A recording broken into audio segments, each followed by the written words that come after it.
Hello everyone, it's me, Vivi, and welcome to another Crash for It's About Time video. Alright, what happened recently? Well, Gameinformer got exclusive coverage of Crash 4. In this exclusive coverage, we get to see the fourth and final mask named Akano with an apostrophe. Now beware guys, the article contains intro story spoilers. With that said, I will not be discussing the intro sequence like at all. I legit skipped those paragraphs when I read the article. If you're ever curious about it, of course, you can read the article to your own discretion. The link will be in the description below. Gameinformer got backlash even from what I recall, because the article didn't even contain a spoiler tag. Alas, there now is a spoiler tag in the article. Now just in case, I thought of using a spoiler tag in the title. Alright. So what I'd like to focus on is the gameplay mechanics and how the gems work in Crash 4. Yep, we got more detail on that, folks. In the same article, there's names of other levels we haven't seen before. I'll just refrain from bringing those ones out. Now the fourth mask, Akano, we meet the mask in this lush, beautiful flower dance level called Tranquility Falls, which takes place in 1402. In this exact level, there will be a tutorial section called Give It a Spin. Now I'm wondering, will all masks have tutorial sections? I mean, logically, if Akano has a tutorial section, surely the other masks have one as well. Now looking at the gameplay itself, you spin endlessly. The article states that you can cancel out your spin with the press of a button. Now the challenge of using this mask, well, you have to time yourself, like when you should stop spinning and, resume exploring on foot.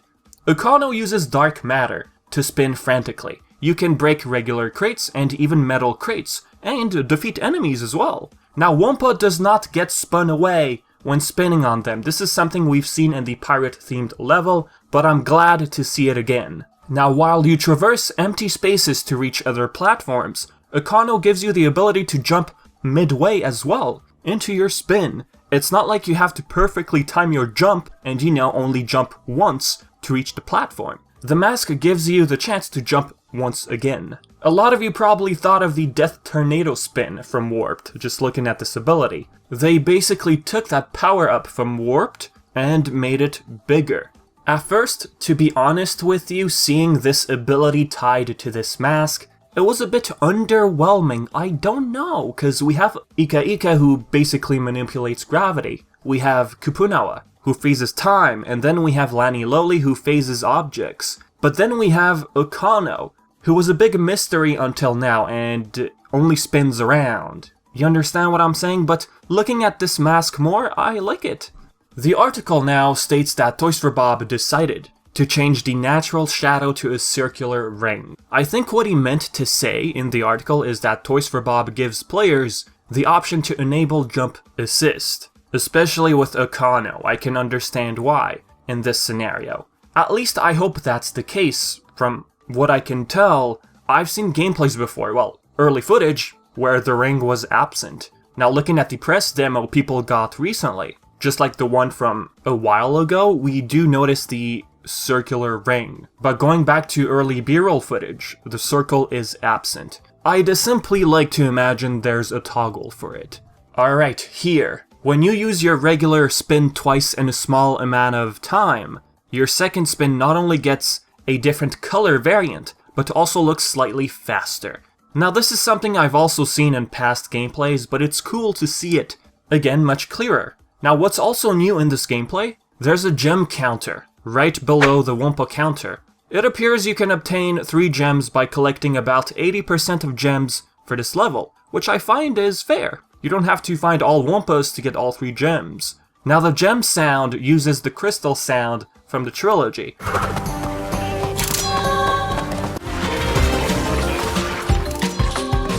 So I'm guessing we won't have any crystals to collect in this game. After all, the cutscene with Tana, well, we have Coco stating that they're collecting masks. After Tana questions them whether or not they're still looking for gems or crystals, So about gems. The article states there's 6 gems to collect within a level. Already, we have 3 which are tied to Wumpa collection.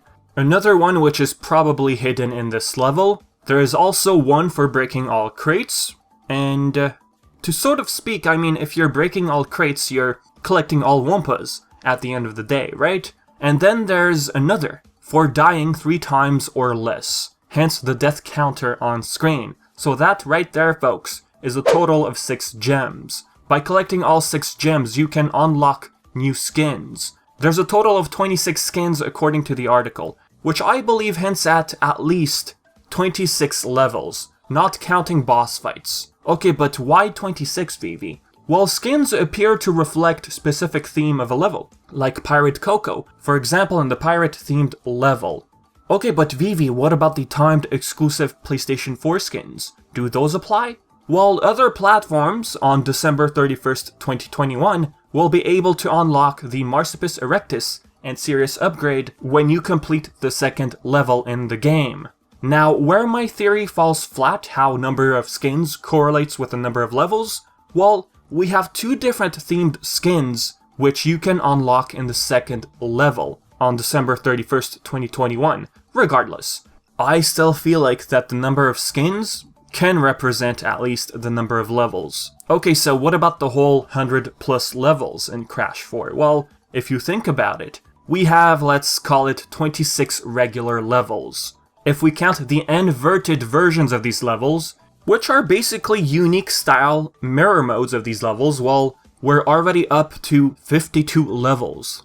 Double the number. There's also the introduction levels of our extra playable characters, you know, to learn their movesets or how we get to know these characters. There will also be timeline levels for these extra playable characters. Timeline levels are basically how their actions in a certain level create some sort of chain of event in that level, making us replay half of the level.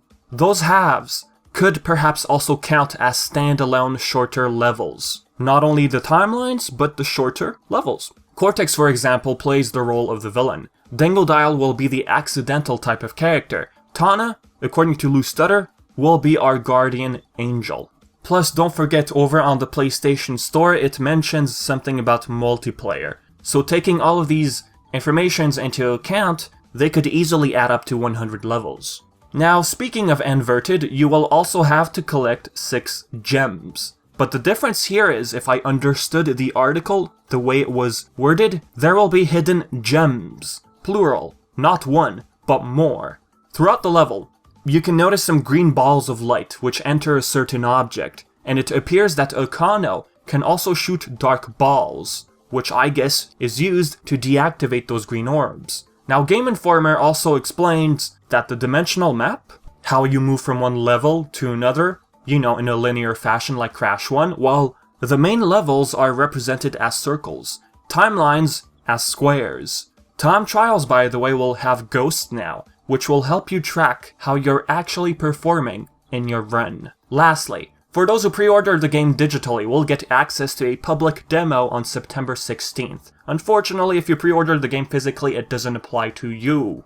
They even shared a cute little trailer for it, so yeah, the press demos you've seen, well, you'll now get the chance to try it yourself, if of course you pre-ordered it digitally. You're gonna get the chance to try out Snow Way Out and Dino Dash. So with that being said, folks, this is it for the video. If you have questions or anything of such sort, leave it all in the comment section below. And as always, I've been Vivi, and thank you so much for watching.